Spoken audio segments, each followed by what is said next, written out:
Hello दोस्तों, तो कैसे हो आप सभी। तो ये है पार्ट नंबर 4, शादी वाला दिन। तो आपने पार्ट नंबर 3 में देखा ही होगा, जो भी मंडप पे रस्में होती है वो सारी हो चुकी थी। उसके बाद आए थे हम यहाँ पे वरमाला के लिए। तो यहाँ पे लास्ट जो रस्म थी, सेकंड लास्ट बोल सकते हैं, तो ये वरमाला की थी।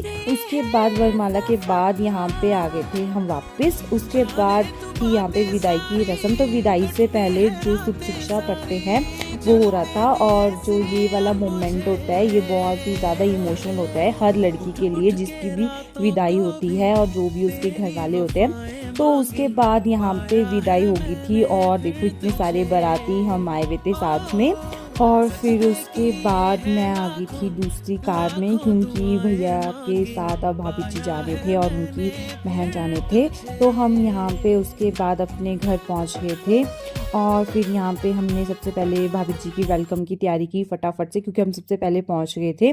उसके बाद यहाँ पे भैया की कार भी पहुँच गई थी। फिर उसके बाद यहाँ पे जो मेरी दादी जी है उन्होंने यहाँ पे आरती की। उसके बाद जो भी हमारे घर की रस्में होती है वो सब हुआ।